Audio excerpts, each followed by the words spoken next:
at this point now, where we've left off, we have 1,290 days and 1,335, which takes us to the wonderful sheet of paper that's on your desk. So, hey, you guys that are on Zoom, I put in the Zoom chat, I'll put it out here again, if you want to go grab it. It's out on the Google Docs drive. There's the image right there. You can click on that link that I just put in your chat, Dee. You can click on that link. And that will show you guys the same thing that I'm now showing them on paper. Okay, so here is a fun little thing that I did. So one of the things that came out of my study on the crucifixion was how tied to history the Jewish feasts really are. I mean, it's crazy. Like when you look at the life of Jesus and what happened, it happened around the feasts. When you look at Zechariah or Zephaniah? Zechariah. In Zechariah, when Jesus sets up his kingdom, and when we talk about the day of the Lord scriptures, we'll talk about this in more detail.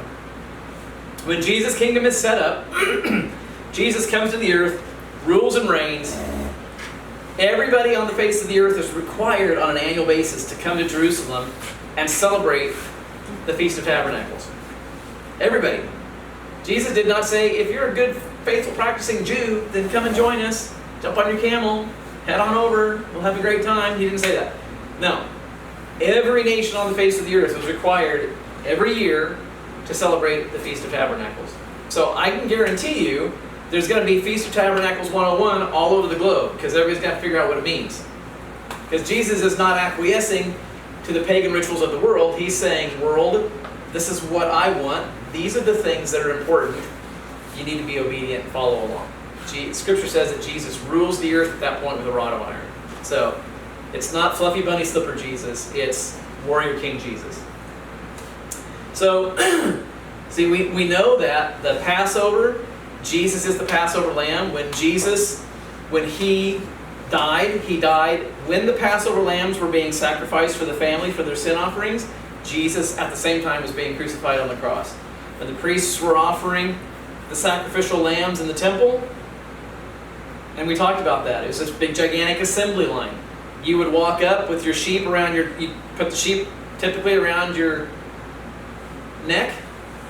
That sheep, by the way, and maybe let's just take a couple of seconds to talk about this, because this is pretty useful. When Jesus came riding into Jerusalem on the 10th day of Nisan, which is the 10th day of the first month. The 10th day of the first month is when families would go out and they would pick their sheep.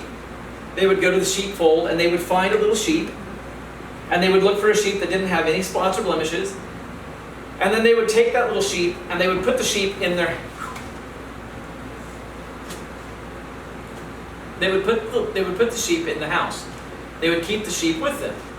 So everybody would name the sheep Fluffy or whatever. And the kids would pet it. And they would feed it. And they would get used to the sheep living with them. Jesus on the 10th day of Nisan rides into Jerusalem. The people of Israel received Jesus on the 10th day, just like each household was receiving their individual sheep on the 10th day, a lamb on the 10th day. On the 14th day of Nisan, Dad takes the sheep, and all the kids go with him, and they take sheep, and they go, "Hi, Mr. Priest." Mr. Priest goes, "Hi, Johnny." He takes him and slices the sheep's neck, kills the sheep in front of the kids. That probably would not make it in American culture today. They put the sheep upside down, they drain the blood into a basin. Part of the blood goes to the dad, the rest of it gets taken away. They skin the sheep. They end up giving the sheep back to the family, they take home the sheep, and now the kids eat Fluffy. Every one of the kids learns that this friend of theirs died for them. Every year they're reminded of how that sheep was their friend and how that sheep paid the penalty with its life. Every year they do that. Scripture says that if you don't celebrate the Passover, you're excommunicated from Israel. And not only it's that if you don't celebrate it, you get two chances to celebrate the Passover. You either do it on the 14th of Nisan, or you do it on the 14th day of the second month. So if you've been polluted by a dead body, let's say that your mom or dad died and you had to carry their body to the tomb, you're unclean, you weren't able to eat Passover, then you were required to celebrate the Passover the following month.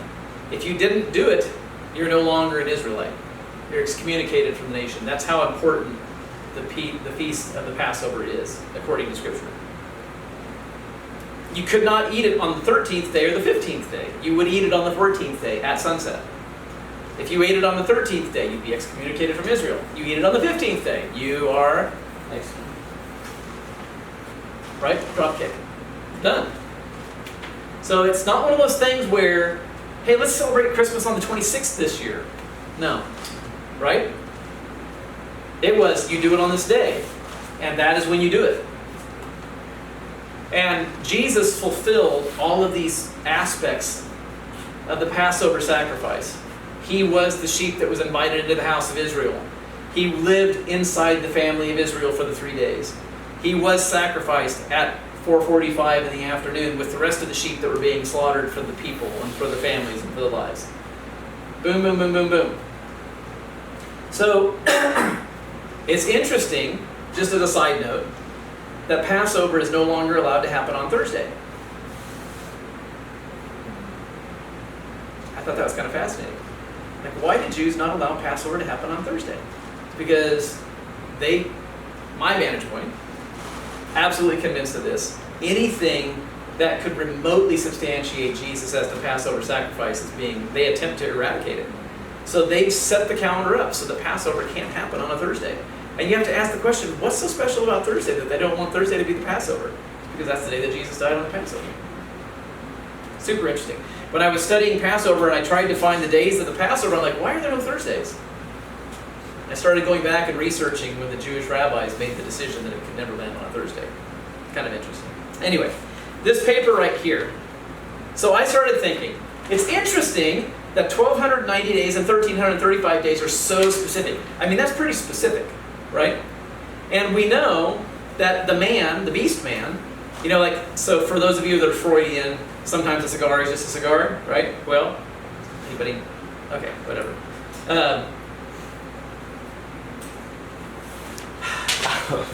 All right. Anyway, does anybody know what that means? Yeah. Do you? Me. Okay. Well, one person. We talked about it. So anyways, we'll talk about that another time. Oh yeah, that's so many things that we can talk about with that. Sometimes a day is really a day. Because we know from context in Daniel's prophecy on Daniel chapter 12 that the beast man cannot live 1,290 years.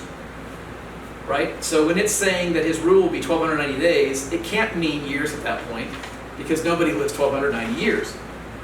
It's like, okay, in context, this has to be 1,290 days and 1,335 days.